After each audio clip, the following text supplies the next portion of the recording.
you do a weekly show, right? I do, yeah. Yeah, you've been doing a weekly show through the entire pandemic. Have you gotten some, tips or tactics or strategies or whatnot for people that are staying sane and happy during all this craziness? Whether it's because they're listening to the political craziness, or just because they're like, man, I'm sheltered in place at my home and I don't have my Friday night, cocktail hour to go to, or, for me, it was movies. Like, my only escape where I can turn everything off, turn off the cell phone, really have like just a release, is going to a movie. My team knows I would frequently ditch work on Thursday afternoon and go see a movie because I just needed that mental break. And when they shut down movie theaters in Los Angeles, I was like depressed for weeks. You should ask my wife. She's like, oh, I'm sorry that we can't do the same dinner date at Chipotle and go see a movie. I'm like, yeah, but it's not about the Chipotle and the dinner date. It's about not having to think about anything else for 2 or 3 hours. So I was crushed for like weeks. Anyway, that's my story. But have you talked to people who are like finding ways to have breakthroughs in happiness or maintain their happiness during all this craziness? That's a very interesting question. And perhaps I've limited myself a little bit because I think the vast majority, if not everybody that I've spoken to over the last 2 years, I've noticed they've had a growth mindset. I mean, I don't think I've spoken with anybody who hasn't taken the last 2 years as an opportunity to grow their business or pivot their business, or, take more time outside and just really grasp that freedom that they've been given. I spoke with I'm fortunate in the sense that there are a couple publicists who send me authors to interview on the podcast, and one of them is Forrest Rivers, which is a pseudonym, and you'll hear why in a second. He has spent so much time outside in the Appalachian Mountains. I'm fairly certain he's hiked the AT Trail, at least part of it.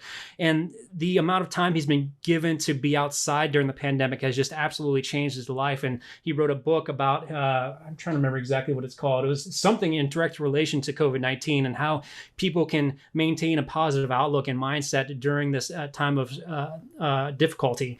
And so it was cool to see that. It's been cool to see how people have just seen the last couple of years as an opportunity. And I say that I've only spoken with those types of people that may be a detriment because I haven't given myself the opportunity to speak with people who have been struggling.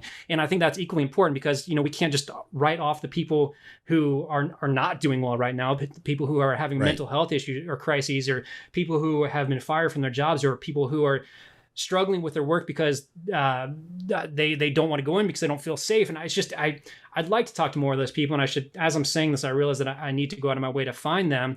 But I guess the key to answering your question is that everybody I've spoken with over the last 2 years, they've really harnessed their growth mindset and seen, or taken a step back and said, okay, here's how I can, improve my life during this period, this slowdown period. And they've really done so. Yeah, it's interesting you mentioned the growth mindset, because I know plenty of quote unquote successful or wealthy people who actually don't have much of a growth mindset. And I know some people that, we as society would consider poor, for whether that means financially or opportunity wise or health wise, and they have a super growth mindset. So could you talk a little bit about what that even means to you and define like a growth mindset and maybe why that's so powerful with the group of people that you've talked to? Yeah, that's a question I've not been asked before. So let me see if I can try to articulate this. When we talk about growth mindset, we compare that to a fixed mindset, where that's absolutely something that I used to be able to relate to. And it's such a real, still visceral feeling that I used to have, 6 or 7 years ago.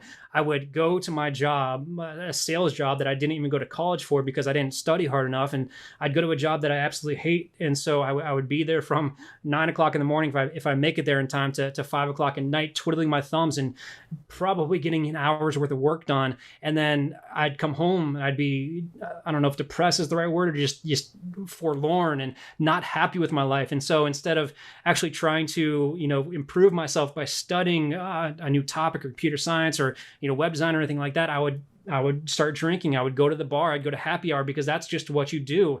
And I would go commiserate with other people who are not happy with their lives. And so it was this cyclical existence that I was living in. And because of that, I never felt like I had the opportunity, the courage, or even the will to improve. And I think about that. And I think about,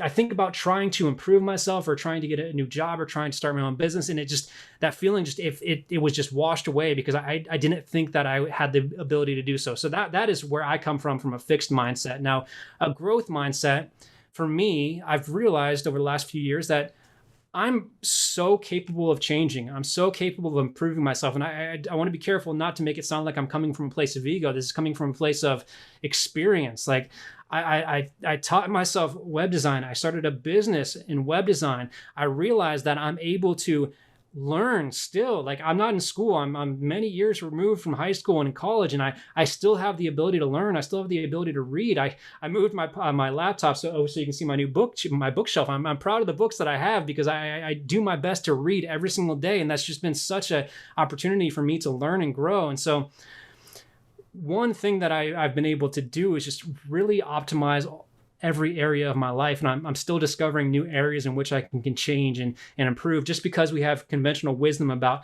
how we operate with our money. And I know one of our first conversations was about money and how we can manage it and how we can put it to work for us instead of, just having a savings account and 401k. We can do a lot more with it and invest in it. And so that's been really cool to, I don't like using this term, but hack my money, hack my time, hack every element of my existence so I can get the most out of it. And so to me, that is what a growth mindset is. I'm sure that's different for other people, but for me, it's just knowing that I don't have to be stuck in one place. I have the option and the ability to design my life in a way that actually suits me.